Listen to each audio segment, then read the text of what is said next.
안녕하세요. 원피스 도서관 원도입니다. 드디어 원피스 1153화 전체 내용이 공개되었습니다. 오늘은 1153화 전체 내용과 현재 해외 커뮤니티의 주요 반응에 대해서 영상으로 만들어 보았습니다. 이번 화의 제목은 로키 신화의 탄생입니다. 이번 챕터는 원피스 역사의 한 획을 긋게 될 한편의 거대한 비극 신화가 어떻게 탄생했는지에 대한 헌사입니다. 로키의 탄생. 이 제목 아래에 숨겨진 것은 로키의 단순한 과거 이야기가 아니었습니다. 로키의 운명과 저주, 사랑과 배신, 그리고 한 아이를 괴물로 만들어버린 세상의 광기가 담겨 있었죠. 이번 1153화는 엘바프라는 땅이 단순히 호전적인 전사들의 고향이 아니라 뿌리 깊은 차별과 예언이라는 광기에 사로잡힌 모순으로 가득 찬 비극의 무대였음을 폭로합니다.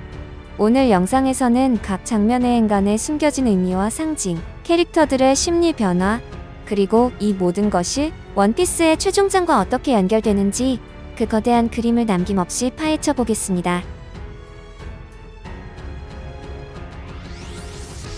이야기는 우리가 익히 아는 거인족의 영웅 도리 브로기와 함께 자란 한 소년의 모습에서 시작합니다. 바로 젊은 시절의 하랄드입니다. 그는 태어날 때부터 다른 거인족 아이들을 압도하는 힘과 체격을 가졌습니다. 엘바프라는 땅은 예로부터 힘을 숭상하는 문화가 뿌리 깊게 박혀있는 곳이죠.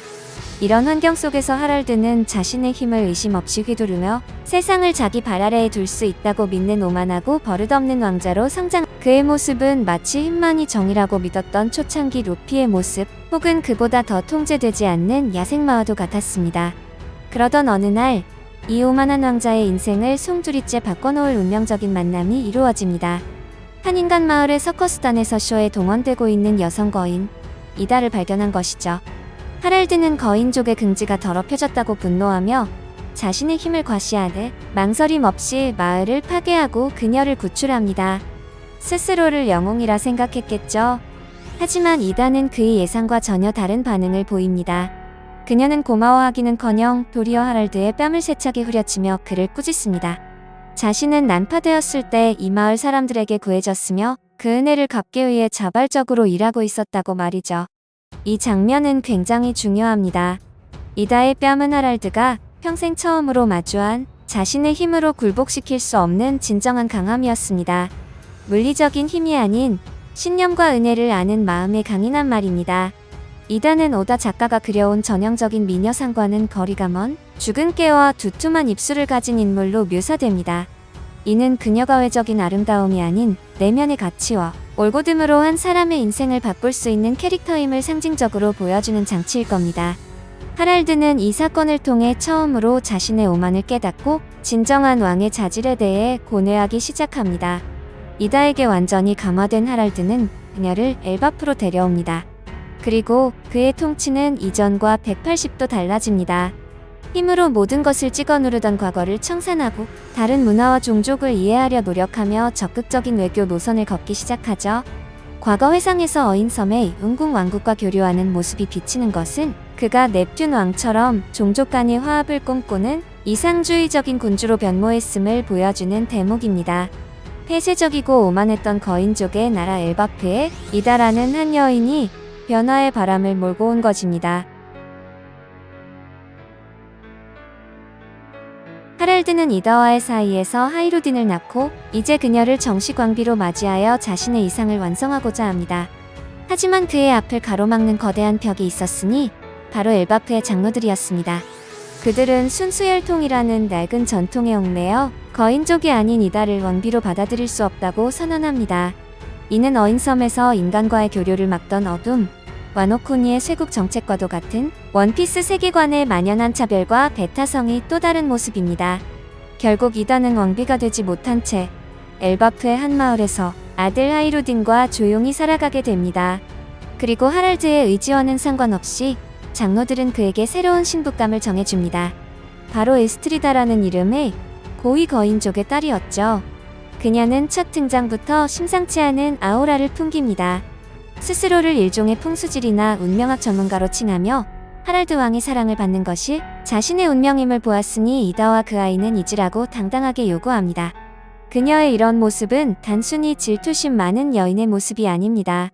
그녀는 자신의 삶과 세상 모든 것이 정해진 운명의 각본대로 흘러간다고 맹신하는 광신도에 가까운 인물입니다.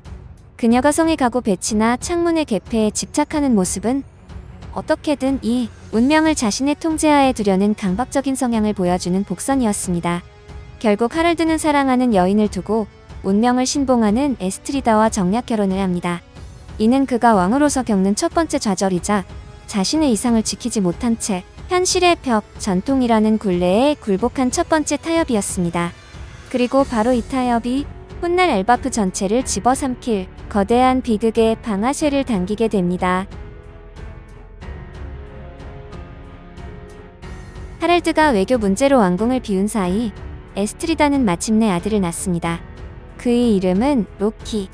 그러나 탄생의 기쁨은 순식간에 공포로 변질됩니다. 아기의 눈이 평범하지 않았기 때문입니다. 마치 반지의 제왕에 나오는 사우론의 눈처럼 악마적이고 기이한 형태의 눈을 가지고 태어났다고 합니다.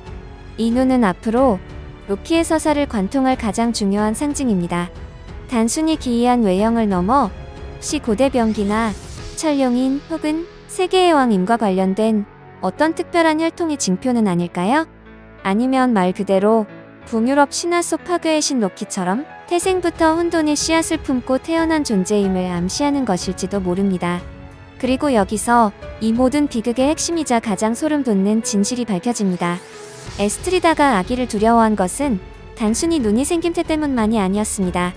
그녀는 이미 오래전부터 하나의 예언에 사로잡혀 있었습니다. 왕은 자신의 아들에게 살해당할 것이다.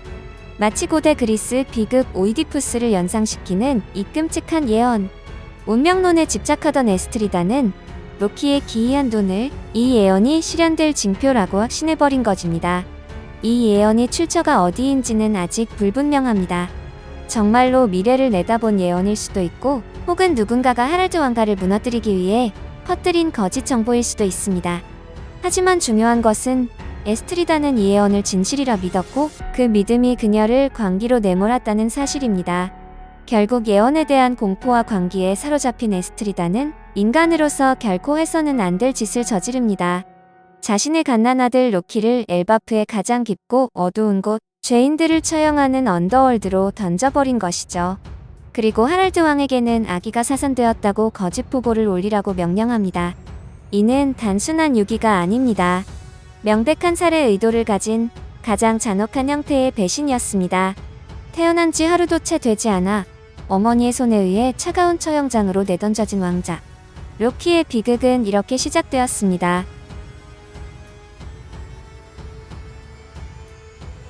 챕터의 마지막은 원피스 역사상 가장 충격적인 장면 중 하나로 기록될 것입니다. 압도적인 더블 페이지 연출 속에서 칠흑 같은 어둠의 언더월드. 그곳의 맹수들과 싸워 온몸이 피투성이가 된 갓난아기 로키가 울부짖으며 거대한 보배로운 나무 아담을 기어오르는 모습이 그려집니다. 이 장면은 수많은 상징을 담고 있습니다.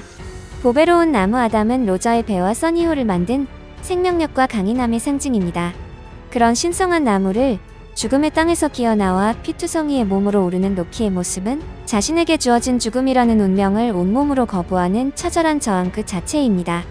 그는 지금 복수를 위해, 생존을 위해 자신을 버린 세상으로 돌아가기 위한 첫걸음을 떼고 있는 것입니다. 그리고 카메라는 세 곳을 차례로 비춥니다. 첫째, 성 안에서 예언에 사로잡힌 채 병들어가며 그 아이를 없애라고 되뇌는 광기의 왕비 에스트리다. 둘째, 머나먼 바다 위에서 또 세계 정부가 내 길을 막는다며 자신의 이상이 가로막힌 현실에 고뇌하는 왕 하랄드. 셋째, 이 모든 비극을 모른 채 새로 태어난 왕자를 순수하게 동생이라 부르며 하이루딘과 평화로운 시간을 보내는 이다. 이 세 개의 장면은 극명한 대비를 통해 비극성을 극대화합니다. 광기와 정치적 암초, 그리고 순수한 일상이 한데 뒤섞여 누구 하나 이 비극의 전체 그림을 보지 못하는 상황. 이 모든 톱니바퀴가 맞물려 로키라는 비극적인 존재를 만들어내고 있었던 것입니다. 그리고 오다 작가는 이 모든 상황에 마침표를 찍습니다. 이 순간부터 엘바프에 닥치는 모든 재앙은 로키의 저주의 일부로 여겨지게 되었습니다. 이 마지막 문장은 매우 중요합니다. 로키의 저주는 사실이 아닙니다. 그것은 진실을 덮기 위한 프레임이자 프로파간다입니다. 에스트리다의 광기와 장로들의 배타성이 낳은 비극의 책임을 가장 연약한 존재인 갓난아기에게 모두 뒤집어 씌운 것이죠. 이로써 로키는 태어난 순간부터 엘바프의 모든 불행을 상징하는 저주받은 아이라는 낙인이 찍히게 된 것입니다. 재미있게 보셨거나 재미없게 보셨다면 구독, 좋아요 부탁드립니다. 사랑한다고요.